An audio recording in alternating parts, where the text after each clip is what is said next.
एक बार देवर्षि नारद उमा के घर आए तो उस समय शंकर भगवान घर पर नहीं थे। महादेव ने माता को प्रणाम करके कहा कि माता सब कुछ कुशल मंगल है, हैं? तो उमा बोली कि देवर्षि हमारे घर सब कुशल मंगल है, हम दोनों में आज तक कबू लड़ाई ना है भाई, कुछ ज्यादा ही डींगे मारने लगे। अब ये बताओ भैया ऐसा कोई परिवार है जब कबू झगड़ा ना हो तो है?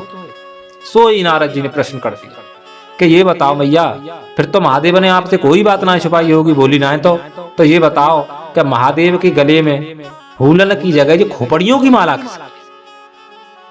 अब तो चक्कर में पड़ गई, पता हो तो बता हमें, अब ही तो कह रही हमें सब मालूम है।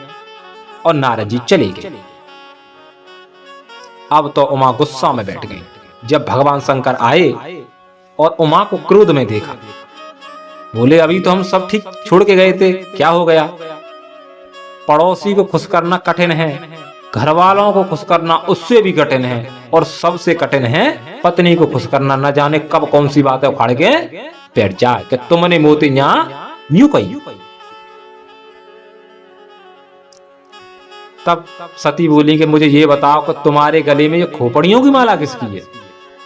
महादेव ने कहा कि तुम जितनी बार मरी हो ना, ये तुम्हारी खोपड़ियों की माला है, मैंने तुमसे इतना प्रेम किया है।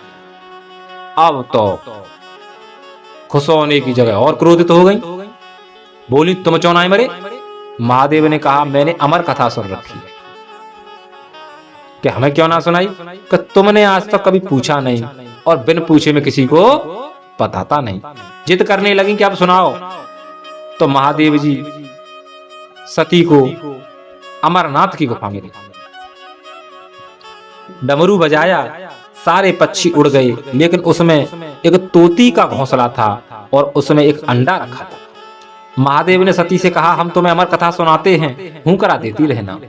लेकिन हुआ क्या कि पापासन पे भोले बाबा बैठ गई आसन मारे, अमर कथा वो लगे सुनाने गोगा के त्रिपुरार, उमा के पड़ गई सोता, हूं करा दे रहे हो तोता।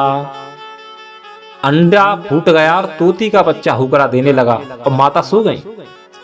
कथा पूर्ण हुई, उमा को जगाया, देखा हुकरा कौन दे रहा था, तो उस तोते को मारने के लिए शंकर भगवान झपटे तो तोता उड़कर व्यास जी के आश्रम पहुंचा और उनकी पत्नी के मुख द्वारा गर्भ में प्रवेश कर गया। महादेव ने वहां जाकर कहा कि मेरा एक चोर यहां आया है, मैं उसे मृत्यु दंड दूंगा। तब व्यास जी ने कहा कि तुम्हारी अमर कथा सुनकर तो वो अमर हो गया, उसे कैसे मारोगे? और मर गया तो अमर कथा कैसी भी तुम्हारी? महादेव ने विचार किया बात तो सही है और वापस आ। उधर तोती का बच्चा व्यास जी की पत्नी के गर्भ में 12 वर्ष तक रहा। व्यास जी ने निवेदन किया कि पुत्र तुम बाहर आओ, तुम्हारी मां को पीड़ा होगी।